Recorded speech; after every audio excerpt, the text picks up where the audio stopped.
నేటి భారతం శ్రోతలకు నా హృదయపూర్వక అభినందనలు తెలుపుతూ నారా లోకేష్ గారు టీడీపీ ప్రధాన కార్యదర్శి మరియు రాష్ట్ర ఐటీ శాఖ మంత్రి ఈ విధంగా చెప్పారు.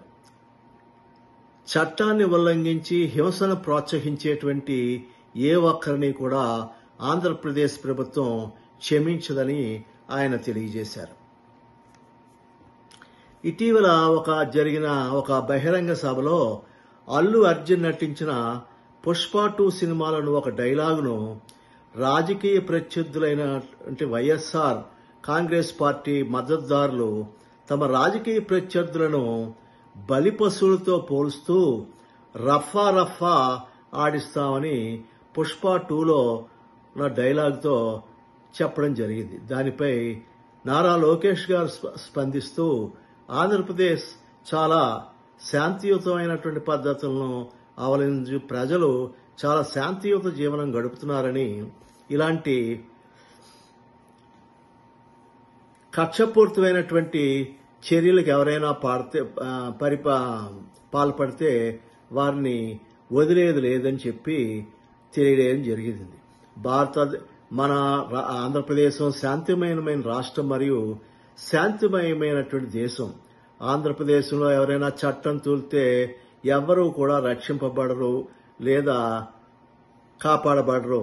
ప్రజలు హక్కులతో కూడా బాధ్యతలతో కూడా ఉండాలని ఆయన గుర్తు చేశారు. ఆయన ప్రజలను హింసను ప్రేరేపించవద్దని కూడా కోరారు. విశాఖపట్నం అంతర్జాతీయ యోగా దినోత్సవాల్లో భారీ సంఖ్యలో జనాలు వచ్చినందుకు చాలా సంతోషంగా ఉన్నారు అని, యోగా ఒక ఉద్యమం, మన భారతదేశం డయాబెటిక్ కేంద్రంగా మారింది. ప్రజలు డయాబెటిక్స్తో బాధపడుతున్నారు. వారికి ఉపశమనం కలగాలంటే యోగాని ఆచరించాలి.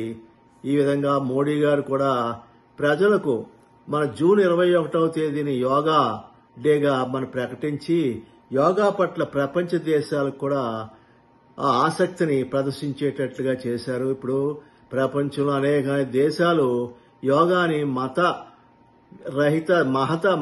మతానికి వ్యతిరేకంగా, మతానికి సంబంధం లేకుండా యోగాని వారు ఆచరిస్తున్నారని, సూర్య నమస్కారాలు చేస్తున్నారని చెప్పి తెలియజేస్తూ 2-3 లక్షల కంటే ఇంకా ఎక్కువ మంది జనమే వచ్చినట్లు, ట్రాఫిక్ నిబంధనల వల్ల వారు రాలేకపోతున్నట్లు తెలియజేశారు.